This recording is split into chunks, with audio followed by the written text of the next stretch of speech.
تو گدا ہوں اپنے کریم کا، میرا دین پا رہا ہے نہ نہیں. تھوڑی دیر توجہ کرنا اور سننا. وفاداری جو ہوتی ہے نا تھوڑی دیر کی، دیکھو نا حضرت بلال نے وفا کی تھی. یہاں کیا حال کرتے ہیں ہم لوگ کارکنوں کا. میں اکثر یہ روتا ہوں. میں کہتا ہوں جب تک تو پیر صاحب کے آستانے پہ جھاڑو دیتا ہے تب تک تو وہ بڑا وفادار مرید ہوتا ہے. اگر اس پہ قرضے چڑھ جائیں تو پیر صاحب کہتے ہیں اس کا ذاتی معاملہ ہے. جب تک وہ اپنے ہاتھوں سے سیاستدان کے اشتہار لگا رہا ہوتا ہے تب تک وہ کارکن ہوتا ہے، کارکن. اور جب وہ کہیں الجھ جائے تو کہتے ہیں جی اس کے ذاتی معاملے میں نہیں. یہ ذاتی معاملہ کیا ہوتا ہے؟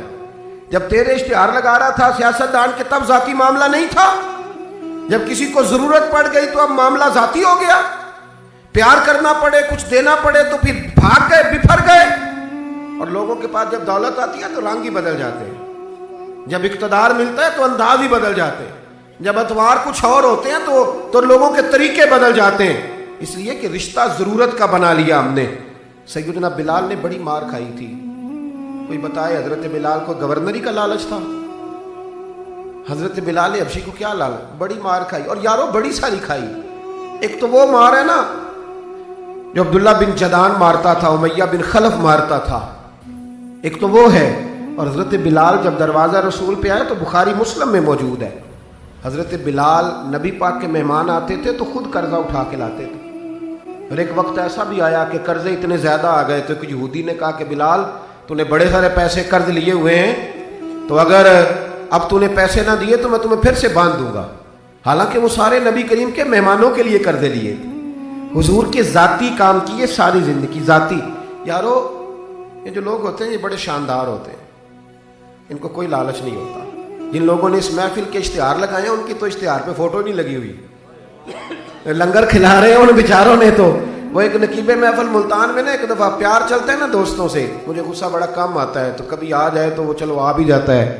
اب یہ بھی مسئلہ ہے. وہ بار بار کہہ رہے تھے لوگوں سے تسی ہاتھ نہیں چک دے، تسی بڑے بے ذوق ہو، تسی مینوں یاد رہو گے. میں کیا چپ کر جا، تو کوئی نظر نیاز لینی، یہ سارے مفت آئے نہیں، یہ زیادہ قیمتی ہے، یہ فری آئے ہیں. بڑی مہربانی، اللہ آپ کو جزا. سنیں میرے بھائی، یہ دیکھیں نا جن لوگوں نے جو درخواست لے کے گیا تھا تھانے جلسے کی اجازت کی، اس کا تو نام ہی نہیں چھپا.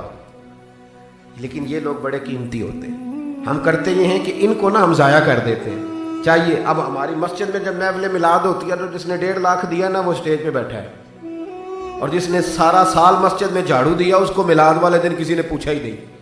حالانکہ اس بندے کی صدارت میں جلسہ ہونا چاہیے تھا جو روزانہ مسجد میں جھاڑو دیتا ہے. اس کی صدارت ہونی چاہیے تھی تاکہ پتہ چلے کہ رسول اللہ کے غلام میلاد کے موسم میں غریبوں کو عزت عطا کرتے ہیں.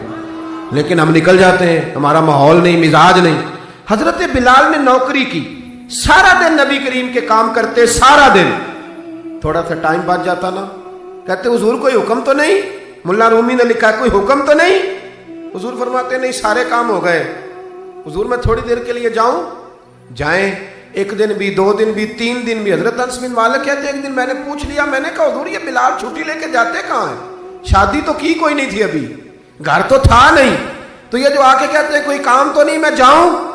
تو محبوب نے فرمایا جب یہ مجھ سے پوچھ کے جاتا ہے نا کوئی کام تو نہیں جاؤں، تو پھر سیدھا سیدہ فاطمہ کے گھر جاتا ہے. تھوڑی دیر بیٹھے دی، اللہ آپ کو جزا تشریف رکھے. یہ سیدہ فاطمہ کے گھر جائیں گے، اب یہ وہاں جھاڑو دیں گے.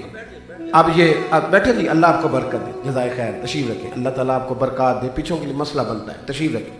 اب یہ نا سیدہ فاطمہ کی چکی پیسیں گے. یعنی کوئی ٹائم بچ جاتا تو وہاں کتنی نوکری کی حضرت بلال نے، کتنی ڈیوٹی کی کہ نہیں کی. لیکن کسی عہدے کے لالچ کے لیے، کسی منصب کے لیے، کسی فوٹو کے لیے، کسی صدارت کے لیے. لیکن میرے محبوب نے بھی جب اعزاز دیا نا تو پھر کمال ہی دیا. پڑھیے ترمذی شریف. حضور آئے نا معراج سے واپس. میں جلسے سے دیر سے جاتا ہوں نا تو میری ایک بیٹی ہے، وہ جب میں نکلنے لگتا ہوں کہتی ہے آج دیر سے آئے تو دروازہ نہیں کھولنا. روز ہی دیر سے آتے ہیں، تو جب رات کو جاتا ہوں تو سب سے پہلے وہی کھولتی ہے. آ گئے آپ. اب بندہ جب سفر سے واپس جاتا ہے تو پہلے بچوں کی بات کرتا ہے، بیٹوں کی. محبوب معراج کے سفر سے واپس آئے، لیکن سب سے پہلے جو بات کی وہ حضرت بلال حبشی کی. سب سے پہلی بات سیدنا بلال کی. مجمع میں بٹھا کے، مجمع میں حضرت بلال کو مجمع میں بٹھا کے فرمایا کیا عمل کرتا ہے بھائی تو بلال؟ عرض کی حضور کیا ہوا؟ فرمایا بتا کیا کرتے ہو، کون سا عمل ہے جو زیادہ کرتے ہو؟ کہا حضور حکم کریں۔ تو محبوب فرمانے لگے جب میں جنت میں گیا ہوں نا معراج کی رات، تو میں نے وہاں تیرے قدموں کی آواز سنی ہے۔ جنت میں تیری کس نے ذروں کو اٹھایا اور صحرا کر دیا، اور کس نے قطروں کو ملایا اور دریا کر دیا؟ یہ کس کی حکمت نے یتیموں کو کیا در یتیم، اور غلاموں کو دنیا بھر کا مولا کر دیا۔ ایک بڑی عجیب بات لکھی ہے ابن اسحاق نے، کہتے ہیں کہ جب فتح مکہ ہوئی نا، ظہر کا ٹائم ہوا، تو نبی کریم علیہ السلام نے فرمایا چلو بھی اذان پڑھو، بلال کو بلاؤ۔ تو جو ہے میری بات پر سنیں اور یاد رکھیں، حضور نے فرمایا بلال کو بلاؤ، اذان پڑھے۔ تو ایک شخص نے حضور کے کان میں مشورہ دیا کہ یا رسول اللہ صلی اللہ علیہ وسلم کافر تو پہلے ہی سارے جل گئے، مر گئے، فتح مکہ ہے، تو کچھ لوگ حضرت بلال کے بڑے دشمن ہیں، تو یا رسول اللہ صلی اللہ علیہ وسلم بلال یہ ہمیشہ پڑھتا ہے وہی پڑھیں گے، تو آج نہ کسی اور کی ڈیوٹی نہ لگائیں اذان پڑھنے کی، فتح مکہ کا موقع ہے، چلو کوئی اور پڑھ دے۔ یہ روٹین میں جب پروگرام ہوتے ہیں تو تب تو مقررہ امام بھی نہیں نا جماعت کراتا، چلے کوئی بزرگ آئے ہیں وہ کرا دیں، آج موقع ہے، بری بھی بات کوئی نہیں۔ جس نے مشورہ دیا خلوص کے ساتھ دیا، حضور کوئی اور نہ آج پڑھ دے، لیکن میرے محبوب نے جو جواب دیا وہ بڑا قیمتی تھا۔ محبوب کریم فرمانے لگے جب پتھر کھانے پڑے تو تب تو بلال پڑھے، اور جب بدر اور احد میں تلواریں چمکے تو تب تو بلال پڑھے، اور فرمایا جب بھوک کاٹنی پڑے تب تو اذان بلال پڑھے، اور آج اللہ شان عطا کرے تو کوئی اور پڑھے۔ فرمایا سارے نیچے کھڑے رہیں گے، ابو بکر و عمر و عثمان و علی، طلحہ و زبیر، سارے ہمیشہ کی طرح سنیں گے، اور آج بیت اللہ کی چھت پہ چڑھ کے جو اذان پڑھیں گے وہ بلال حبشی ہوں گے۔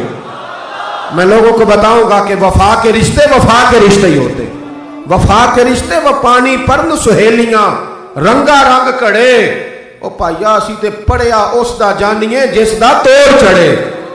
وفا والا رشتہ قائم کرو، وفا والا، کبھی ملا کرو، کبھی پی ایچ ڈی کر لیتے ہو نا تو کبھی میٹرک والے پرائمری والے استاد سے بھی جا کے ملا کرو، جب اللہ شان عطا کرے تو کبھی کبھی اپنے گاؤں بھی جایا کرو، کبھی جا کے ملا کرو۔